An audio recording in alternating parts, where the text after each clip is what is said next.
काली हवेली का रहस्य।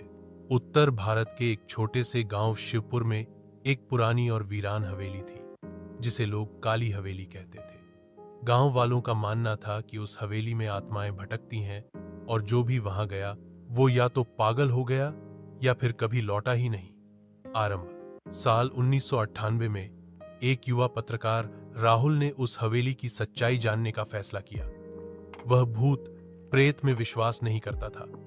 उसे लगा कि यह सब अफवाहें हैं। कैमरा, टॉर्च और एक रिकॉर्डर लेकर वह रात को अकेले हवेली की ओर निकल पड़ा। हवेली के अंदर, हवेली में घुसते ही उसे ठंडी हवा का एक होंका लगा। खिड़कियां खुद खुल रही थीं और दीवारों पर पुराने खून के धब्बे थे।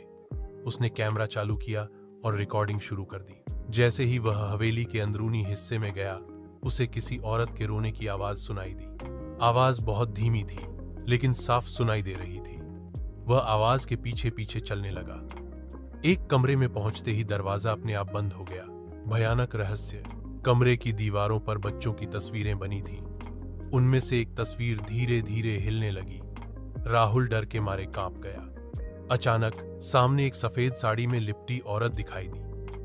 उसका चेहरा नहीं दिख रहा था, लेकिन उसके पांव उल्टे थे। औरत ने धीरे धीरे कहा, तू भी मरेगा जैसे वो मरे थे। राहुल ने दरवाजा खोलने की कोशिश की, लेकिन वह जाम हो चुका था। औरत धीरे धीरे उसके पास आने लगी। तभी राहुल बेहोश हो गया। अंत अगली सुबह गांव वालों को हवेली के बाहर राहुल का कैमरा और रिकॉर्डर मिला, लेकिन राहुल खुद कभी नहीं मिला।